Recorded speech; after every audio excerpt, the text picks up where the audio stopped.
Here's the big challenge of life. You can have more than you've got because you can become more than you are. That's the challenge. And of course the other side of the coin reads, unless you change how you are, you'll always have what you got. I have found in my experience that income does not far exceed personal development. Now sometimes income takes a lucky jump, but sure enough, unless you grow out where it is, it'll usually come back where you are. Life has strange ways. If somebody hands you $1 million, best you become a millionaire quickly, so you get to keep the money. Otherwise, sure enough, it'll disappear. Somebody once said, if you took all the money in the world, divided it up equally among everybody, it would soon all be back in the same pockets. Incredible. Success is something you attract, not something you pursue. Success is looking for a good place to stay. So instead of going after it, you work on yourself. Personal development. See, the major question to ask on the job is not what are you getting. The major question to ask on the job is what are you becoming? See, the big question is not what am I getting paid here. The big question is what am I becoming here? Because true happiness is not contained in what you get. Happiness is contained in what you become. So that's our major subject for tonight, personal development. Of all the assignments Mr. Shoaff gave me at age 25, this was probably the most difficult. In fact, I'm still working on this one. I think it's an unending challenge to see what you can become. The next subject is called basic laws. And it's good to study the basics. And I call these basics primarily because they come from the Bible. Now, I'm not a theologian or a minister, and that'll be apparent. But Mr. Shoaff taught me that the Bible was a good textbook for ideas and stories and success equations, how to live the better life. I found out that was true. He also taught me that the Bible is as practical as it is spiritual, and I found out that's true. If you look at your bank account and your income and you're not happy, there are several places in the Bible to check to see what the heck's wrong so you can make the changes. And we're going to cover some of those tonight, called basics. Okay, the next subject is my favorite, setting goals. Mr. Shoaff taught me how to set goals. What a favor that was. One morning at breakfast, shortly after I met him, he said, Jim, let me see your current list of goals and let's go over them and talk about them. He said, maybe that's the best way I can help you get a better direction started. And I said, I don't have a list.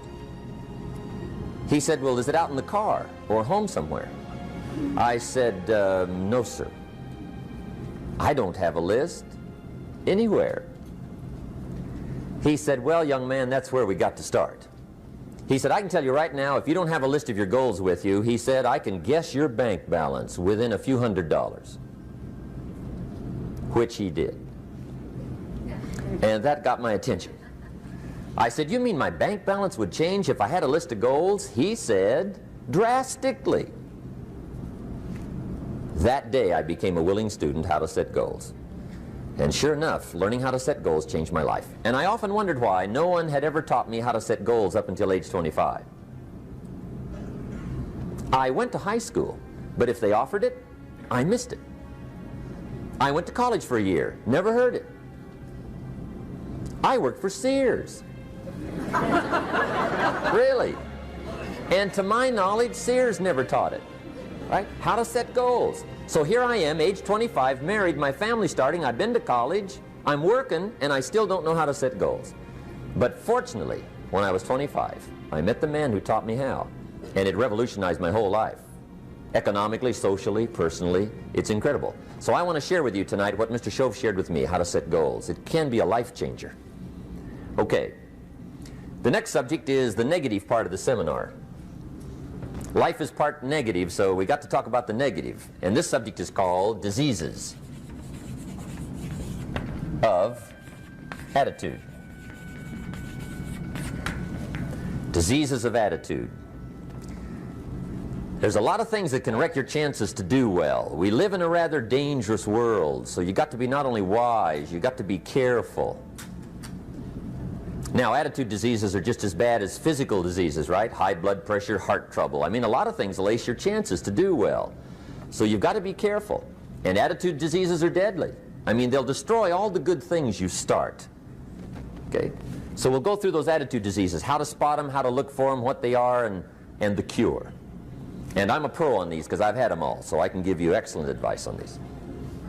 Now, the last subject we're going to consider tonight is called the day that turns your life around. The day that turns your life around. And under this subject, we're going to talk about the emotions that can change your life. Human beings are emotional creatures, and emotions are powerful for life change. Now, of course, emotions are so powerful they can go either way on you. Emotions can either build or destroy. So you really have to employ emotions properly. We call civilization the intelligent management of human emotions. If you can intelligently apply your emotions in the right direction, no telling what can happen. Could turn your life around one day would be sufficient. So we'll talk about those.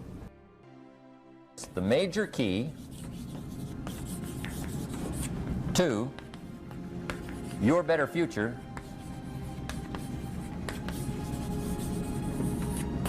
is you. That's the theme of our seminar tonight. The major key to your better future is you. And I'd like to have you underline two words just to give it some added punch. Underline the word major and the word you, so that it reads, the major key to your better future is you. Now, my first suggestion is transfer this to a card or something where you can put it up, where you can see it every day. Preferably put it up where you can see it at the beginning of the day, before you go off to put the day together. This is a good phrase just to glance at, to keep in mind as you're putting the day together. It's called the silent seminar. If you'll just let this talk to you during the day, I found it to be tremendously helpful. The major key to your better future is you. For a big share of my life now, I didn't have this one quite figured out, among a lot of things I didn't have quite figured out. Many things used to puzzle me back in those early days. I used to wonder why two people could work for the same company, one make twice as much money. Now, see, that used to puzzle me. And maybe they were the same age, graduated from the same school, live in the same community, work for the same company, with the same products and the same services. They've got the same traffic, the same problems, and one makes $1,000 a month, the other one makes $2,000 a month. Now, that was my puzzling question. Why would this long list be the same and the money twice as much? I asked, what's the difference between $1,000 a month and $2,000 a month? And I don't mean $1,000 a month, right? I could figure that out. But what makes the difference? Why would one person do twice as well, 3 times as well? Speaking economically. Now, I know there's more than one way to do well. I understand that. But in this little narrow area called compensation, what's the difference? Well, back then, with my faulty thinking, I'm trying to reason it out. I thought, well, maybe time makes some of the difference, right? Some people do better because they have more time. I used to say, Harold ought to be able to do well. He's got a lot of time. If I had all of Harold's time, I could do well. Now, that's got to be dumb, right? Number one, you can't get somebody else's time. A guy says to me one time, he says, you know, if I had some extra time, I could make some extra money. I said, then forget it. There isn't any extra time. Hey, when the clock strikes 12 midnight, that about wraps it up, right? I mean, you can look around the gongs there for a little more, but it's over. You say to the guy, what are you doing? He says, I'm looking for extra time. See, they'll come and take you away, right? There isn't any more time. Now, if you can't get more time, which you can't, what could you get more of that would make a difference in economic results? And here's the key word. Make it a part of your notes. We're going to consider it tonight. The word is value. And I have a little phrase for your notes. Value makes the difference in results. Value makes the difference. You can't get more time, but you can create more value. Now, here's the first lesson of economics. Everybody should learn it from the time they're old enough to understand what a dollar means, how to earn one, how to get one, how to keep one, what to do with it. First lesson of economics. We primarily get paid for value. That's lesson 1. Bringing value to the marketplace, that's how you get paid. You don't get paid for the time. I know it takes time to bring value to the marketplace, but you get paid for the value, not the time. Now, since that's true, here's one of the key questions of the evening. Is it possible to become twice as valuable at the marketplace and make twice as much money in the same time? Could you become 3 times as valuable? Make 3 times as much money in the same time? Is that possible? The answer is yes, if. And it's always if, right? Life is known as the big if. Harry Truman once said, life is iffy. How true. And here's the big if we're going to consider it tonight. It's possible to do much better at the marketplace if you go to work primarily on yourself. And that's the theme of our seminar tonight. Learning to work primarily on yourself. People have asked me for the last 24 years, how do you develop an above-average income? And the answer is, become an above-average person. Develop an above-average handshake.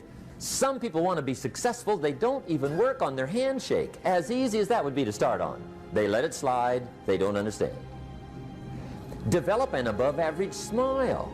Develop an above-average excitement. Develop an above-average interest in other people. Develop an above-average intensity to win. See, that'll change everything.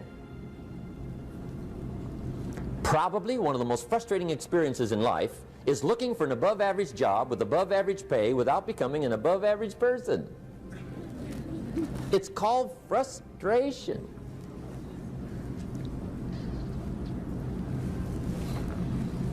And Mr. Shoaff gave me probably the greatest clue he gave me when I first met him. He said, Jim, if you want to be wealthy and happy the rest of your life, just learn this lesson well. He said, learn to work harder on yourself than you do on your job.